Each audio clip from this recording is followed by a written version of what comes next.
Bismillahirrahmanirrahim. Assalamualaikum warahmatullahi wabarakatuh. Alhamdulillahi rabbil alamin, wassalatu wassalamu ala asyrafil anbiya wa sayyidil mursalin, sayyidina wa maulana Muhammadin wa ala alihi wa sahbihi ajma'in, amma ba'd. Subhanaka la ilma lana illa ma 'allamtana innaka antal alimul hakim. La ilaha illa anta subhanaka inna kunna minadh dhalimin. Alhamdulillah, kita bersyukur kepada Allah Subhanahu wa taala. Salawat dan salam kita hadiahkan pada suri tauladan kita Nabiullah Muhammad sallallahu alaihi wasallam. Bapak Ibu sekalian seluruhnya yang saya tidak bisa sapa satu persatu, mudah-mudahan semua dalam rahmat dan ridha Allah Subhanahu wa taala. Jamaah sekalian yang dimuliakan Allah, di penghujung Ramadan ini semua kita mengikhtiarkan untuk mendapatkan Lailatul Qadar. Tapi ketahuilah bahwa kata Lailatul Qadar dalam Al-Quran itu tidak menjadi Lailatul Qadar kalau tidak ada inna anzalnahu-nya. Dan malam itu menjadi malam yang qadar, penuh dengan kemuliaan karena Al-Qur'annya. Dan kalau kita lihat konteks ayatnya dalam Al-Qur'an, proses yang dijelaskan oleh Allah tentang bagaimana Al-Qur'an sampai kepada kita dari langit ke bumi, itu Allah menggunakan diksinya adalah menurunkan. Dalam surat Al-Qadar Allah katakan inna anzalnahu fi lailatul qadar. Dalam surat Ad-Dukhan ayat 3 Allah mengatakan inna anzalnahu fi lailatin mubarakah. Dalam surat Al-Isra ayat 82 Allah mengatakan wa nunazzilu minal Qur'an ma huwa shifaa. Dalam surat Al-Hijr ayat 9 Allah mengatakan inna nahnu nazzalna dzikra wa inna lahu lahafizun. Dalam surat Asy-Syu'ara ayat 193 Allah mengatakan nazala bihir ruhul amin.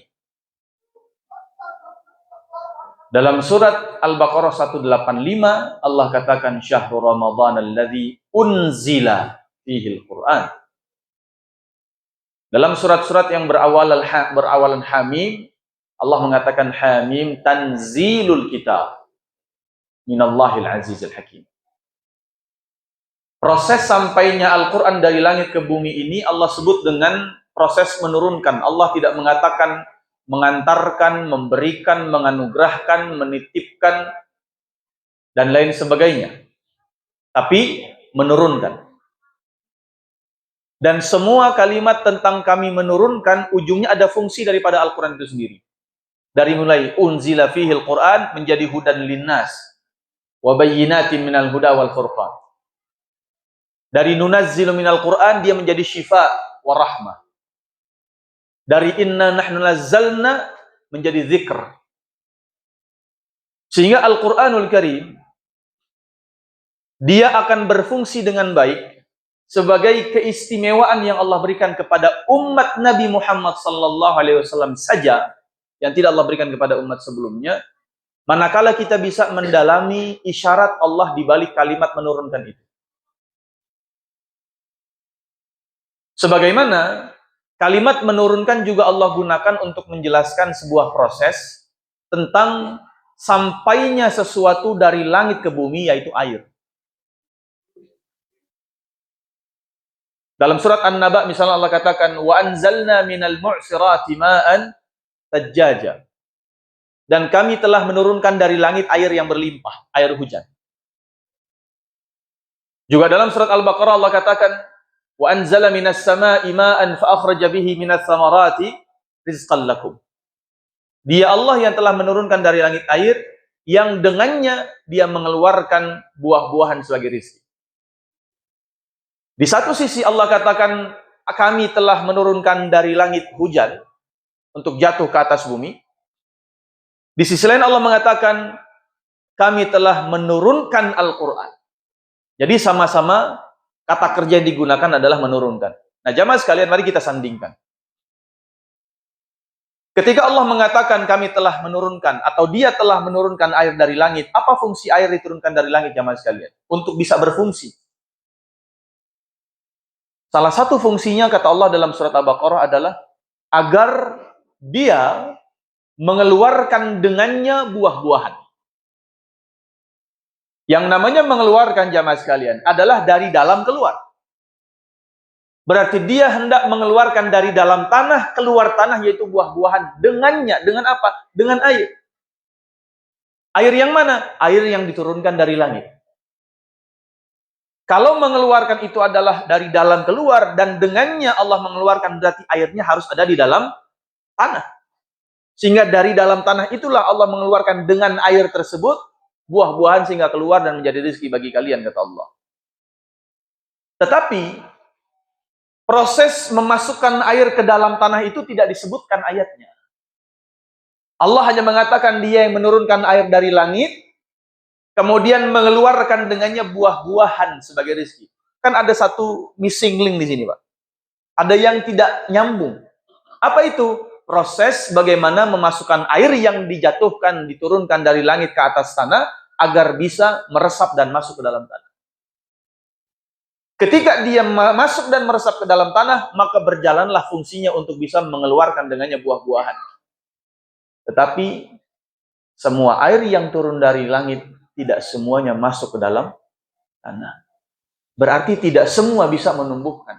Maka proses ini tidak dijelaskan. Tidak dipastikan. Karena tidak pasti semua yang turun dari langit airnya masuk ke dalam tanah. Apa buktinya? Air yang turun dari langit ketika jatuhnya ke atas aspal. Kira-kira ada nggak pohon yang keluar buahnya dari balik aspal? Nggak ada. Kenapa? Karena bukan itu medianya. Ketika air hujan turun, jatuhnya ke keramik. Ada nggak kemudian buah yang keluarnya dari balik keramik? Tidak ada. Kenapa? Aspal dan keramik keras. Dan bukan itu media untuk dia masuk ke dalam tanah. Sementara di sisi lain, ada tanah yang keras, tanah yang tandus, dan tanah yang gersang. Tanah yang kering. Turun air hujan sederas apapun, kira-kira bisa menumbuhkan atau tidak? Pun tidak. Bisa menumbuhkan secara langsung. Kenapa? Saking kerasnya, gersangnya, keringnya, tandusnya. Itulah yang kemudian Nabi Ibrahim mengatakan kepada Allah, Inni askantu min dzurriyyati biwadin ghairi dzi zar'in 'inda baitikal muharram. Ya Allah, aku tinggalkan istriku dan anakku di sebuah lembah yang tidak ada tanamannya sama sekali. Yang menarik, Ibrahim mengatakan tidak ada tanamannya, bukan tidak ada tumbuhannya, Pak. Kira-kira, Bu, apa bedanya tanaman dan tumbuhan? Kenapa Ibrahim mengatakan lembah itu tidak ada tanamannya, bukan tidak ada tumbuhannya? Apa maknanya kira-kira? Apa bedanya tanaman dan tumbuhan? Apakah semua yang tumbuh adalah dari yang kita tanam? Tidak selalu. Buktinya ada rumput ilalang yang tumbuh tanpa pernah ada orang yang menanamnya secara sengaja. Dan apakah semua yang kita tanam pasti menumbuhkan? Belum tentu. Mau orang lulusan sarjana teknik pertanian IPB misalnya. Saya ketemu itu. Seorang guru ngajar di sebuah sekolah SMA, saya tanya, Ibu di mana kuliahnya? Di pertanian, Ustaz. Di salah satu kampus. Baik, saya tanya, Ibu pernah nanam nggak? Kan tahu ilmunya semua tentang itu kan? Bibitnya segala macam bagus, dia menguasai. Pernah nanam nggak? Kalaupun pernah, saya tanya, pernah nanam berapa bibit? Dari bibit yang ditanam, kira-kira menumbuhkan semua nggak? Apa jawabannya? Tidak, Ustaz. Artinya apa? Semua yang kita tanam belum tentu menumbuhkan, dan semua yang tumbuh belum tentu dari yang kita tanam. Tetapi perbedaan yang paling krusial, menanam adalah memasukkan dari luar ke dalam, dan menumbuhkan adalah mengeluarkan dari dalam ke luar. Nah, Ibrahim mengatakan, saya tinggalkan ya Rob istri dan anak-anak saya di sebuah lembah yang dia tidak ada tanamannya. Apa maknanya? Ya Rob, tanah di sini kering banget. Tandus sekali. Padang gurun, padang pasir. Yang jangankan untuk bisa menumbuhkan sesuatu, seandainya pun engkau menurunkan hujan sederas apapun, aku nggak bisa nanam apa-apa di sini. Orang sebelumnya aja nggak ada yang berhasil nanam di sini. Kenapa? Sebab tanahnya yang tandus. Di satu sisi hujan yang turun tidak akan membuat atau menghasilkan buah kebaikan atau buah-buah sebagai rezeki bagi kita, manakala dia tidak menemukan medianya, atau yang dia temukan medianya keras, atau yang ditemukan medianya kering, tidak subur sama sekali. Dan pertanyaannya, Allah ketika mengatakan kami turunkan air dari atas langit ke atas bumi sebagai hujan, Allah turunkan Al-Quran dari langit ke bumi. Kemana Allah turunkan Al-Qurannya, Pak? Di mana Allah turunkannya? Inna anzalnahu fi, memang Lailatul Qadar. Tapi Asy-Syu'ara ayat 194 Allah katakan ala qalbika litakuna minal mundiri.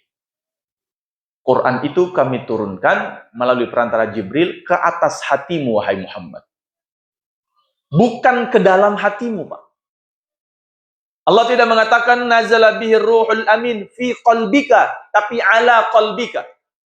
Kalau kita belajar bahasa Arab, apa maknanya fi? Di dalam. Apa maknanya ala? Di atas nempel. Ini namanya ala, Pak. Tapi kalau di atas tidak nempel, namanya fauqa. Air hujan Allah jatuhkan ke atas tanah, Al-Quran Allah juga turunkan ke atas hati.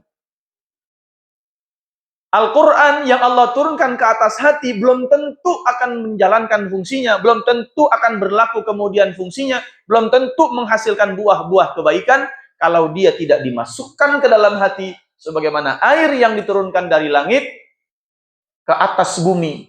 Dia hanya bisa menghasilkan buah sebagai rezeki kalau air itu dimasukkan ke dalam tanah.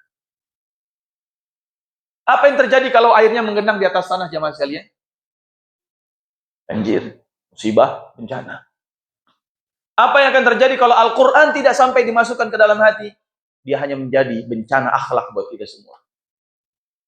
Maka jangan heran kalau kita mendapati ada pimpinan pondok pesantren penghafal Quran tapi mencabuli santrinya sendiri. Ada beritanya? Silakan cek.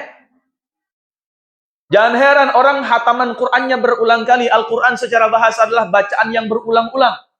Dari kecil kita sudah baca Al-Quran berulang-ulang.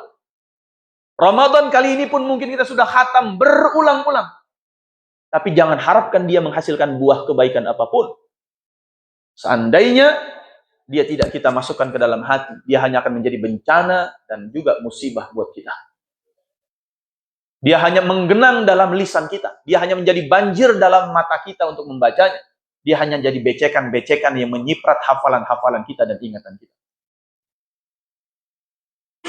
Jangan heran kalau ada orang yang baca Quran, tadarus Quran, khataman Quran berulang kali, masih korupsi.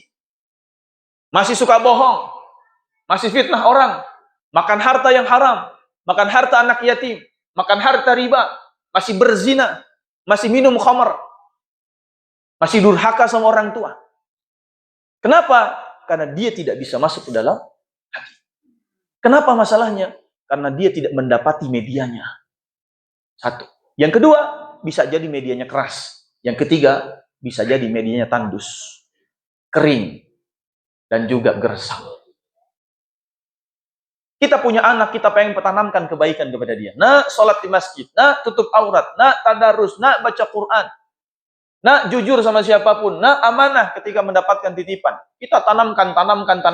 Kalau kemudian medianya kering, Pak, bisa nggak kita tanamin kebaikan buat dia? Ada nggak buah yang dihasilkan oleh dia? Nggak akan bisa.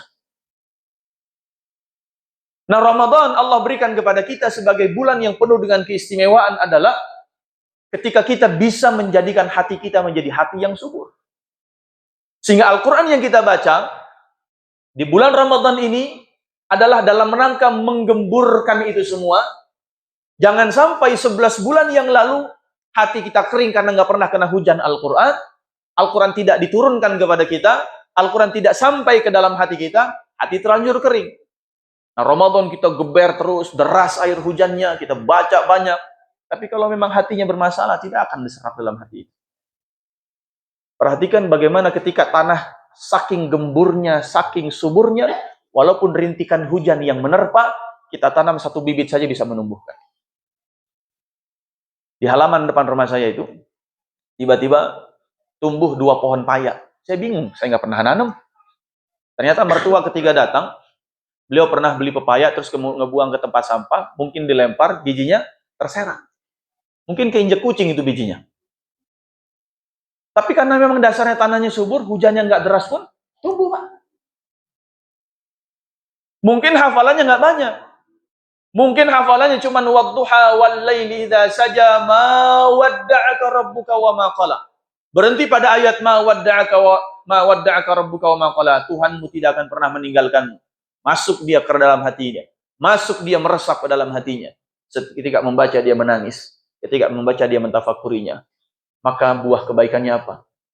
Ternyata dalam kehidupannya dia nggak pernah merasa berpisah dengan Allah, nggak pernah suuzon sama Allah, selalu husnuzon sama Allah, nggak pernah menyalahkan Allah, nggak pernah sendirian, nggak pernah kemudian merasa depresi. Kenapa? Karena Allah nggak pernah meninggalkan dia. Dia yakin dengan ayat itu dimasukkan ke dalam hatinya. Mungkin hafalannya hanya rintikan hujan surat Alam Nashrah Laka Sadrak, tapi karena memang dasar hatinya sudah subur. Maghrib. Baik. Bukankah kami sudah lapangkan dadamu ketika dia resapi itu? Maka ternyata hidupnya penuh tanpa kebencian. Hidupnya nggak pernah benci siapapun, nggak pernah tersinggung dengan siapapun, nggak pernah kesel siapapun, nggak pernah kecewa sama siapapun. Kenapa? Hatinya lapang. Nah, bagaimana bisa mendapatkan hati yang subur? Para ulama azan. Belum. Ini kalau sudah menjelang begini, Pak, biasanya semua dari maghrib sama dari masjid itu suaranya kayak azan semua aja pokoknya. Benar nggak? Susah juga. Para ulama mengaitkan awal ayat dengan akhir ayat. Awal ayatnya apa? Syahrul Ramadan. Dia bulan Ramadan menjadi istimewa karena unzila fihil Quran. Ujungnya adalah la'allakum tashkurun. Pertanyaan besar kami dan kita jadikan refleksi kita. Mengejar Lailatul Qadar boleh, silahkan. Tapi jangan lupakan inna anzalnahunya. Kami turunkan Al-Quran di bulan itu, di malam tersebut. Dan agar la'allakum tashkurun. Hati kalian kalau mau subur, jadilah hamba yang bersyukur. Pertanyaannya, sudahkah kita mensyukuri Al-Quran sebagai anugerah Allah yang paling besar? Bayangkan, Lailatul Qadar diturunkan padanya Al-Quran, itu hanya diberikan kepada kita. Allah nggak kasih Lailatul Qadar pada umat sebelumnya. Nabi Muhammad menjadi mulia karena Allah turunkan padanya Al-Quran. Nabi Muhammad Allah kasih buat kita, Pak. Allah nggak kasih buat umat sebelumnya. Ramadannya pun Allah kasih buat kita. Di mana bulan itu diturunkan padanya Al-Quran. 2 tanah haramnya Mekah dan Madinah yang sholat di kedua masjidnya menjadi sholat yang paling mulia di sisi Allah, dan 2 tanah itu Allah kasih kepada kita, Allah tidak kasih kepada umat sebelumnya. Bukankah ini anugerah Allah yang paling besar buat kita? Maka pertanyaannya, kita bersyukur atau tidak? Karena Allah jamin, wa idz ta'adzana rabbukum la in syakartum la azidan. Kalau kita pandai bersyukur, Allah pasti tambah. Maka pertanyaannya, jadikan ini refleksi kita di akhir Ramadan. Kalau tahun lalu dengan tahun ini hafalan kita nggak bertambah, jangan-jangan kita sedang tidak bersyukur tentang Al-Quran sebagai anugerah yang Allah berikan buat kita. Kalau tahun lalu dengan tahun ini hataman kita nggak bertambah, jangan-jangan kita sedang menjadi hamba Allah yang tidak mensyukuri Al-Quran yang Allah anugerahkan kepada kita. Kalau kecintaan kita, kenikmatan membacanya, kemudian interaksi kita, intensitasnya, dan kemudian kerinduan kita, bahkan mentadaburinya dan memahaminya, antara tahun lalu dengan tahun ini tidak bertambah. Jangan-jangan kita menjadi hamba Allah yang perlu diingatkan tentang kesyukuran itu sendiri. Maka syukuri Al-Quran yang Allah anugerahkan sebagai anugerah yang paling besar dalam kehidupan kita, sehingga kita bisa menjadikan hati kita adalah hati yang subur. Dengan hati yang subur, mudah-mudahan hujan deras Al-Quran mengalir, sehingga banyak buah kebaikan yang bisa kita hasilkan. Ini yang bisa saya sampaikan. Kurang lebihnya mohon dimaafkan. Aqul qouli hadza wa astaghfirullah li wa lakum. Pas bunyi tet, betul ya? Alhamdulillah.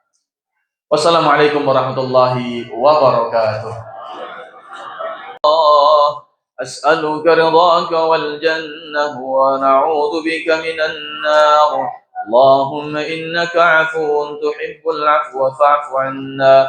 Allahumma laka sumna wa bika amanna wa 'ala rizqika aftarna. Dhahaba adh-dhama'u wa ibtallatil 'uruq wa thabata al-ajru insyaallah.